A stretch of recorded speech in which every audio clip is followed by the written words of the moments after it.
আসন্ন ত্রয়োদশ জাতীয় সংসদ নির্বাচনে রাজশাহীর ৬টি আসনে প্রার্থী ঘোষণা করেছে বিএনপি।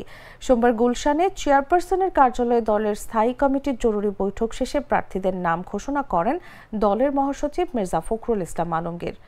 ঘোষণা অনুযায়ী রাজশাহীর ৬টি আসনের মধ্যে দুটিতে এসেছে নতুন মুখ, আর ৪টিতে পুরনো প্রার্থীরাই পুনরায় টিকিট পেয়েছেন। এর মধ্যে নতুন মুখ হিসেবে রাজশাহী ১ আসনের মনোনয়ন পেয়েছেন মেজর জেনারেল অবসরপ্রাপ্ত শরীফউদ্দিন ও রাজশাহী ৪ আসনের ডিএম জিয়াউর রহমান।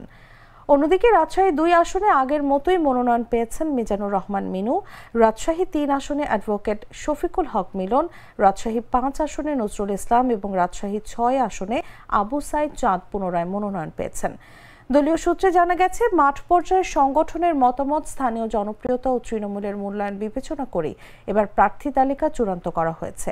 মনোনয়ন ঘোষণার পর রাজশাহীর বিভিন্ন স্থানে নেতাকর্মীদের মধ্যে উচ্ছ্বাস ছড়িয়ে পড়ে।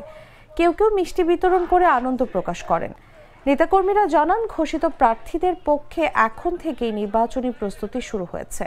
মাঠ পর্যায়ে গণসংযোগ ও যোগাযোগ কার্যক্রমও শুরু হবে দ্রুত। রাজশাহী জেলা কৃষক দলের আহ্বায়ক শফিকুল আলম সমাপ্ত বলেন, আমার খুব খুশি এবারের মনোনয়ন নিয়ে। যারা পূর্বে ভোট করেছে তাদের মনোনয়ন দিয়েছে, যারা অভিজ্ঞ তাদের দেওয়া হয়েছে।